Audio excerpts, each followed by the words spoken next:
Hi everyone, இன்னைக்கு பார்த்தீங்கன்னா கார்த்திக் ரேவதியில் ஒரு பயங்கரமான ப்ரோமோ வந்திருக்கு. அதை பற்றி தான் நம்ம பார்க்க போகிறோம். இந்த வீடியோ பிடிச்சிருந்தா லைக் பண்ணுங்கள் அண்ட் சப்ஸ்கிரைப் பண்ணுங்கள். அதாவது எடுத்தோடனே பார்த்தீங்கன்னா ரேவதி கார்த்திக்கை பயங்கரமாக திட்டிகிட்டு இருக்காங்க. உன்னோடலாம் நான் ஹனிமூன் போகணுமா அப்படி இப்படின்னு சொல்லிட்டு இந்த மாதிரி பிளான்லாம் பண்ண வச்சு நீ தான் எல்லாத்தையும் பண்ணுற அப்படின்ற மாதிரி திட்டிகிட்டு இருக்காங்க. இந்த பக்கம் கார்த்திக் திட்டவும் முடியாமல், அதே மாதிரி ரேவதியை பார்த்தா ஒரு பக்கம் பரிதாபமாகவும் இருக்குது அவருக்கு. அதனால் என்ன சொல்கிறாருன்னா, நீ ஒரு நாள் புரிஞ்சுப்ப, நீ இப்போதைக்கு என்ன வேணாலும் சொல்லிக்கோ, ஆனால் என் காதில் எதுவுமே விழாது. பிகாஸ் நான் இந்த விஷயத்தில் எந்த இடத்துலையுமே தப்பு பண்ணல. இனி திட்டுறதா இருந்தால் ஒரே ஆள் உங்கள் அம்மாவை மட்டும்தான் திட்டணும் ஒழிய நான் இந்த இடத்துல எந்த தப்பு பண்ணல, கடவுளுக்கு தெரியும் அப்படின்ற மாதிரி சொல்லிட்டுருக்காரு. அதோட அவர் போயிடுறாரு. அப்புறமா பார்த்திங்கன்னா திடீர்னு ஒரு கால் வருது ரேவதிக்கு.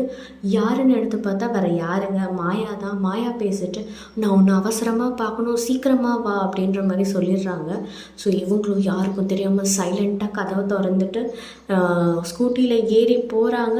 பின்னாடியே பார்த்திங்கன்னா ஒரு ஜீவன் நின்று பார்த்துட்ருக்கு. அது வேறு யாரும் இல்லைங்க, நம்ம சாமுண்டீஸ்வரி தான். இவன் எங்கே இப்போ கிளம்புறான்னு சொல்லிட்டு அவங்களுமே ரகசியமாக யாருக்கும் தெரியாமல் பின்னாடி ரேவதியை ஃபாலோ பண்ணிட்டு போயிட்டுருக்காங்க. பிகாஸ் அவங்களுக்குமே தெரியாது யார் கால் பண்ணா அப்படின்ற மாதிரி.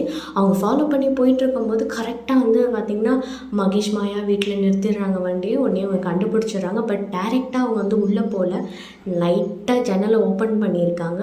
ஓப்பன் பண்ணி என்ன தான் நடக்குது அப்படின்ற மாதிரி பார்க்கலான்னு ஓப்பன் பண்ணும்போது அந்த இடத்துல பார்த்திங்கன்னா மாயா கயாமுயான்னு கத்திக்கிட்டு இருக்காங்க.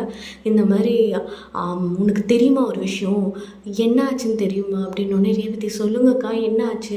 மகேஷை கடத்துனது வேறு யாருமே இல்லை, உங்கள் அம்மாவும் அதுக்கப்புறமா அந்த டிரைவர் ராஜா தான் அப்படின்னும் போது இவங்களுக்கு அப்படியே தூக்கி வாரி போடுது. என்னடா அது இவ்வளோ பெரிய சதி பண்ணுறாங்க, அந்த டிரைவர் ராஜா கூட பண்ணால் பரவாயில்ல, நம்ம பெத்த அம்மா இப்படி பண்ணுறாங்களேன்ற மாதிரி யோசிச்சுட்டு ரொம்ப கவலையாகிறாங்க. அதுக்கப்புறமா பார்த்திங்கன்னா மாயா கேட்குறாங்க, இந்த மாதிரி நான் உன்னை ஒரு விஷயம் கேட்குறேன், அதை நீ ஓகேன்ற மாதிரி சொல்கிறியா அப்படின்ற மாதிரி சொல்கிறாங்க. சொல்லுங்கக்கா, எந்த விஷயமா இருந்தாலும் சரி நான் ஓகேன்ற மாதிரி தான் சொல்லுவேன், ஏன்னா எனக்கு எல்லாருமே நல்லபடியாக இருக்கணும், அதுதான் முக்கியம் அப்படின்ற மாதிரினோடனே ஒரு வேளை மகேஷ் திரும்பி வந்தால் இந்த தாலி, அதாவது இந்த டிரைவர் ராஜா கட்டின தாலியை தூக்கி போட்டு நீ மகேஷை திருப்பி கல்யாணம் பண்ணிப்பியான்னு கேட்டோடனே அவங்க தலையில் பெரிய இடி விழுந்த மாதிரி அதிர்ச்சி ஆகுறாங்க.